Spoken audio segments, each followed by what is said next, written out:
Last week, I asked the question, what are we doing when we celebrate the Lord's Supper? It's a series we're entering into, and I said there were 4 parts to the series. The first was we called the Crossroads. The second, the Covenant today. Next week, the Cleansing, and the fourth, the Coming. The Crossroads, the Covenant, the Cleansing, and the Coming. What are we doing when we celebrate the Lord's Supper? Last week, the answer was, we're saying thank you. Did you do your homework last week? Did you do what I asked? Did you carve out 5 minutes a day to sit and say thank you to God? Now, even if you could only do that one day this week, even if you just did that one time, I did it one time. I the one who asked you, I'm confessing to you, I just did it one time. Because it was Thursday before I thought about it, which happens to a lot of us. Did you do that? Yeah, I'd be really interested to hear some of the experiences. We don't have the time for that right this second. But if you did that, even just once, you already came far closer to understanding the sacrament of the Lord's Supper than most people ever do. You see, you came closer not because you were mimicking what Jesus said to his Father at the Passover table that Thursday evening. You came closer because you began to express your gratitude to God. You may already do this frequently. I'm in no way suggesting that we're not a thankful, grateful people. I think we are.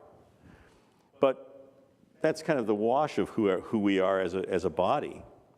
But whether you're aware of it or not, when you did this little exercise, you were saying thank you. And when we come to the table, we're saying thank you.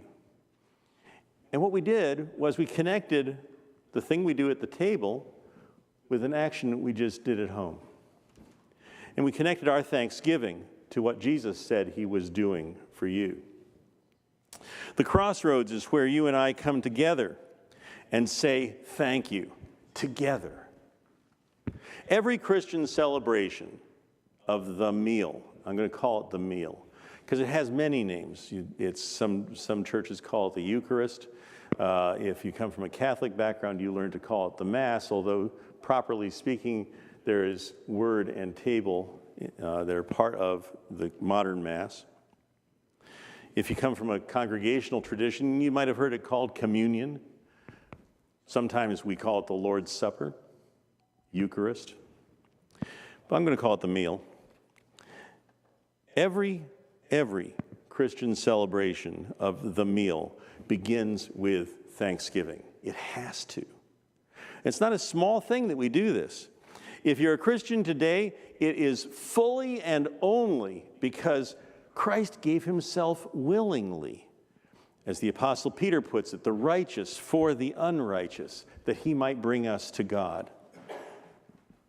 Being put to death in the flesh, but made alive in the spirit. That's amazing.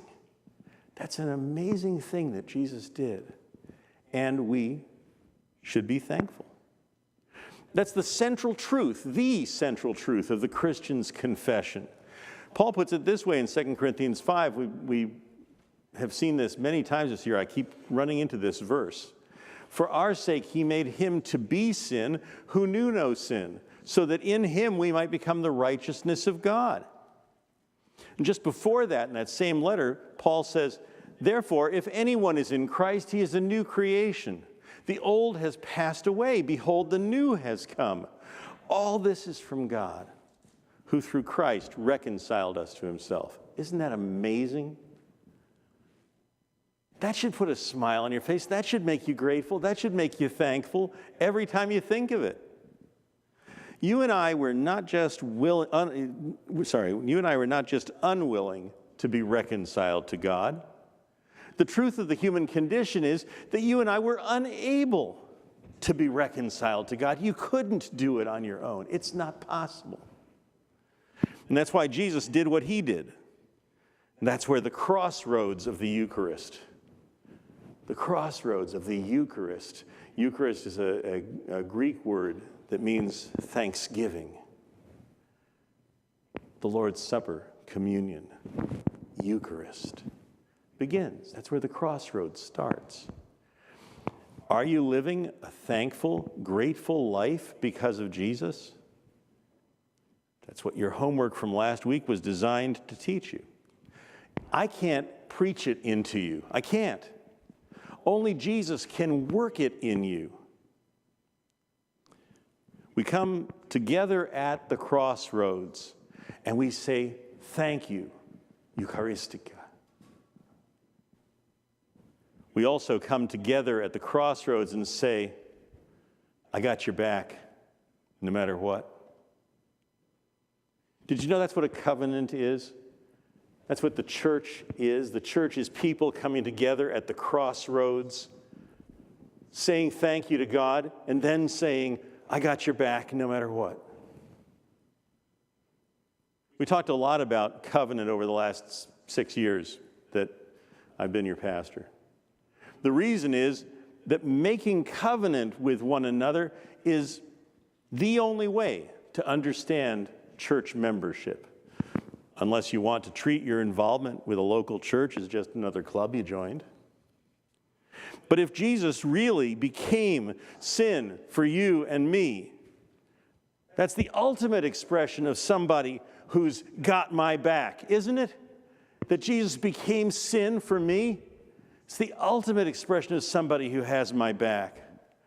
I can't think of anything in the world that I value more than that.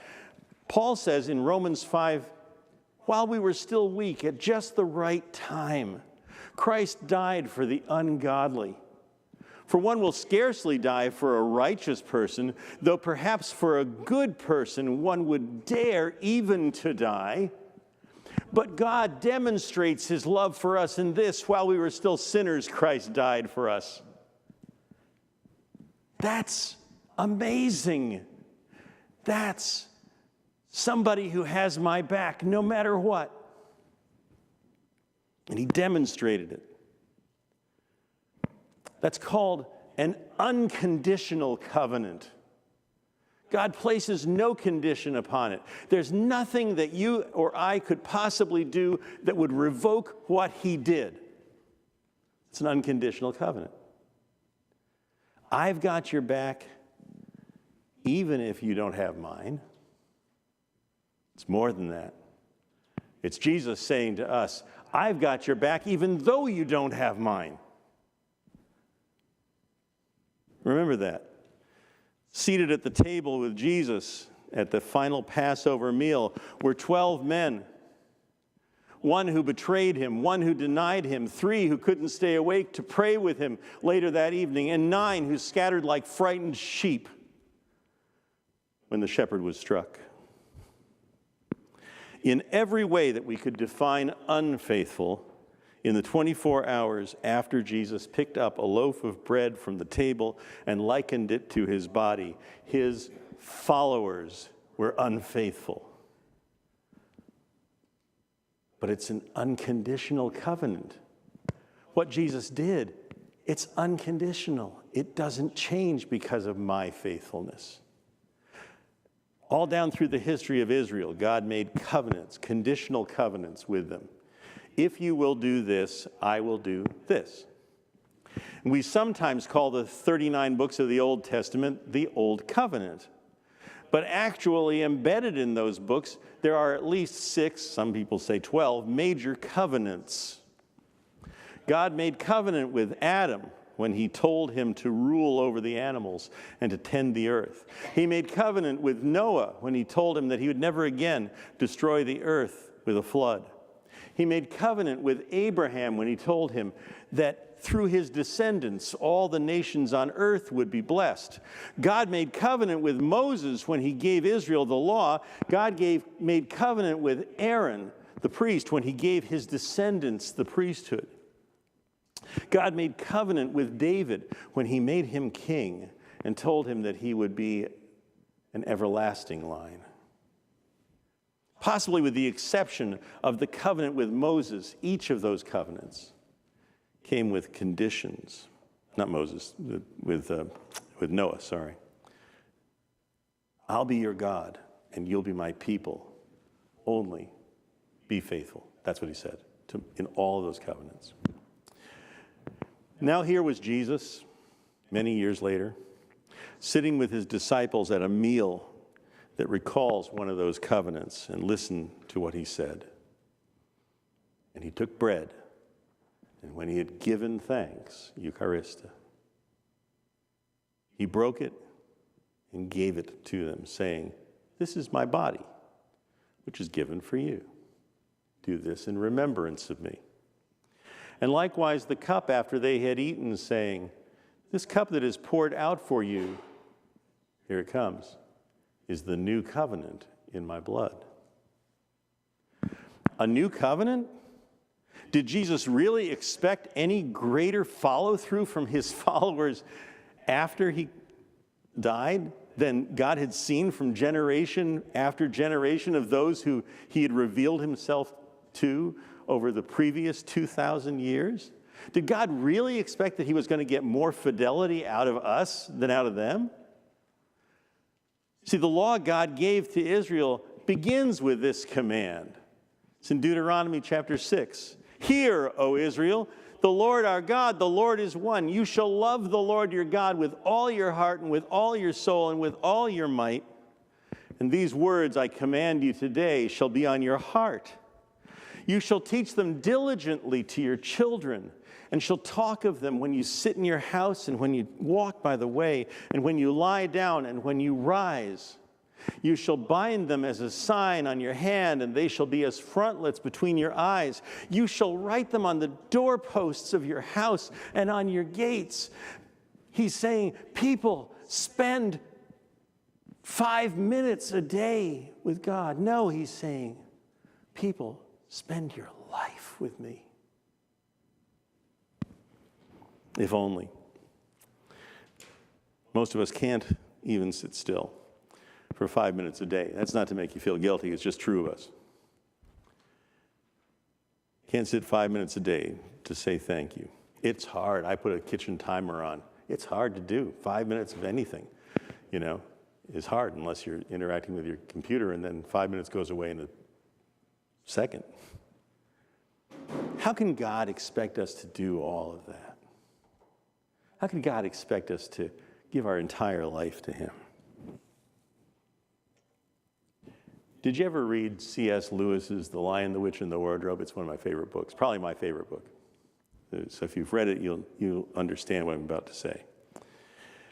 The witch, who represents pure evil, thinks that she has won when she demands that the law must be fulfilled and that the life of a traitor, Edmund, one of the children, is hers by right. Aslan, or Aslan, it depends on whose version of saying it you get, Aslan, the great lion, offers himself according to that same law in place of the traitor in this great allegory of Christ. Once she has killed the lion, the witch again believes that she's won. But the next day, after the stone table cracks and Aslan has been restored to life, one of the children asks how it all came to be. Aslan says, "Though the witch knew the deep magic, there is a magic deeper still, which she did not know. Her knowledge goes back only to the dawn of time. But if she could have looked a little further back into the stillness and the darkness before time dawned, she would have read there a different incantation. She would have known that when a willing victim who had committed no treachery was killed in a traitor's stead, the table would crack and death itself would begin to work backward." How can God expect more out of us than he expected out of ancient Israel? He doesn't. He broke the power of death over you. and it's unconditional. Death itself would start working backward. For Christ also died for sins once for all, the righteous for the unrighteous, that he might bring us to God, being put to death in the flesh, but made alive in the spirit. He was dead, and now he is alive. His body was broken, and his blood shed, and now he is alive. And he did it for you, and he did it for me, and he did it without condition.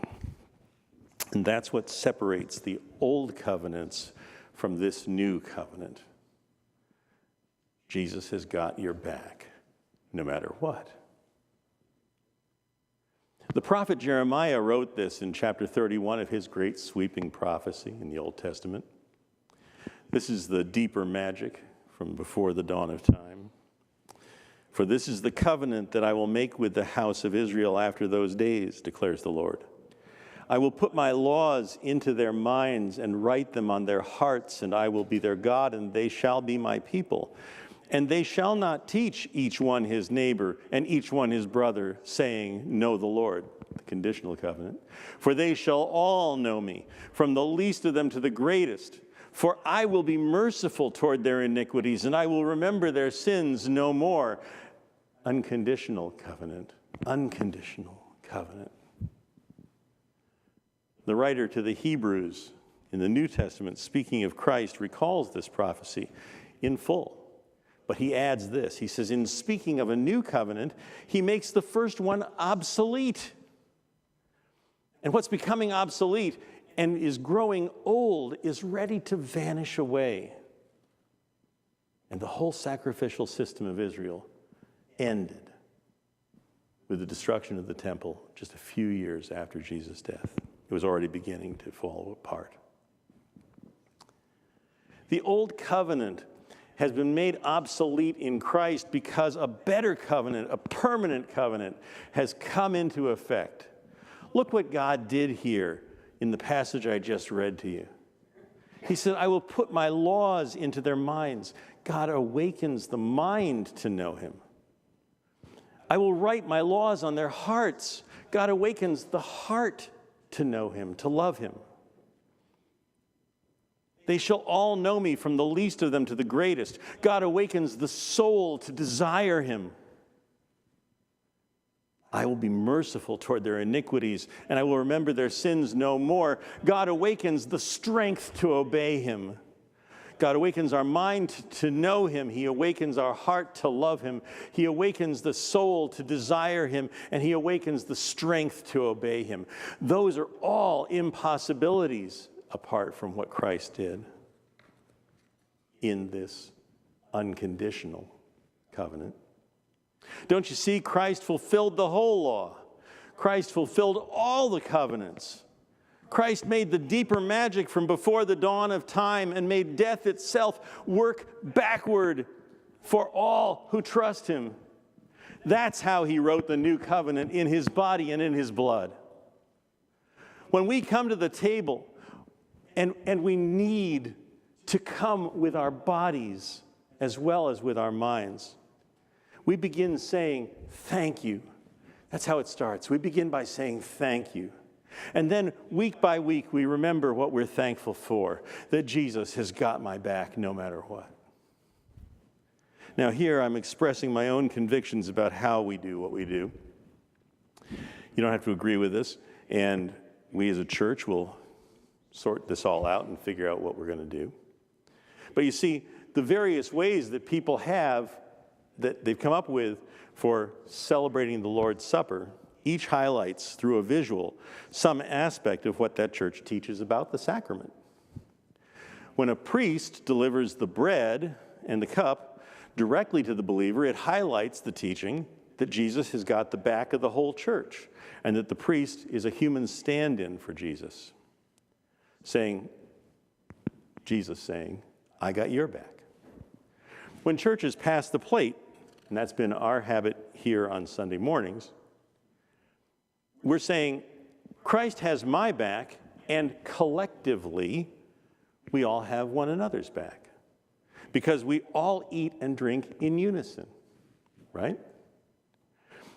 when we come to the table, as we do on Wednesday evenings, if you've ever been to our family dinner, and each one hands the elements to another, and so forth until all have been served, visually we're saying, Christ has your back, and in Christ I have your back too, personally. And we're probably saying a whole lot more than that in each of those cases, but there's a visual there, and it's something we should think about. And yet, church, we must not treat this as ritual. Whichever way you do it, whatever format it's in, you must not treat it as ritual. We'll lose the whole meaning of it if we do, no matter how we do it.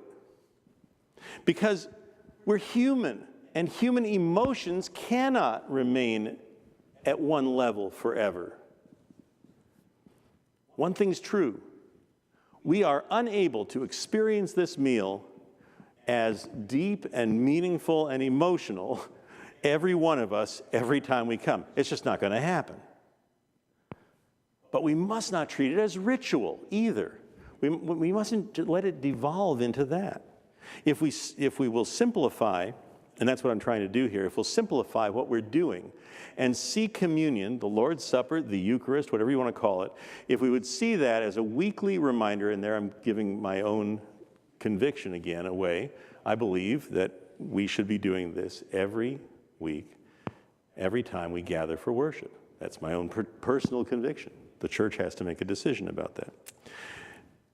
But as we do this, as a weekly reminder and a regular pattern of giving thanks, it develops into a life of thanksgiving to God, a restored relationship with Him.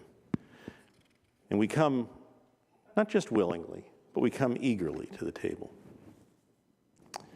Now, I've heard the objection made many times before that if we celebrate the Lord's Supper any more than monthly, it'll become old hat and it'll lose its specialness to us.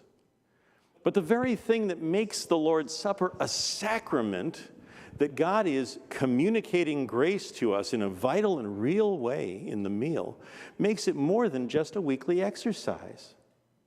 Eating this meal centers us.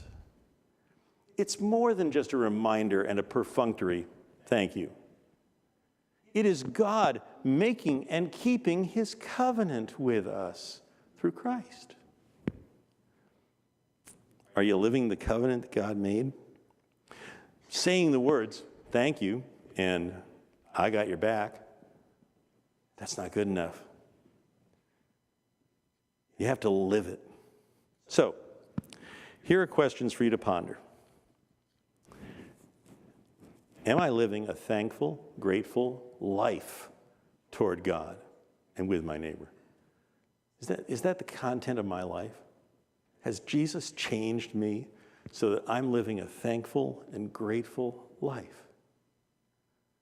It's amazing if you start doing it. It just changes your whole existence. There's a second question. Am I living in covenant with Jesus and with my brothers and sisters in Christ? We're going to do an exercise of covenant in a couple of minutes and add two members to our covenant family. What's one thing that you can do, apart from standing as we're going to in a minute? What's one thing you can do? You may already be doing this, okay? So don't think I'm chiding you to do something. But what's one thing that you can do to demonstrate through you what God has demonstrated to you? What's one thing that you can do that will demonstrate through you what God has already demonstrated to you? And that is, God demonstrates His own love for us in this.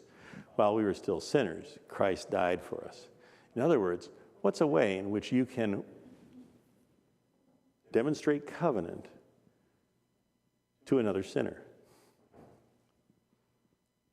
without treating them as though they're sinners? Because that's what Jesus did. God has demonstrated that He's got your back. Whose back have you got covered? That's the question.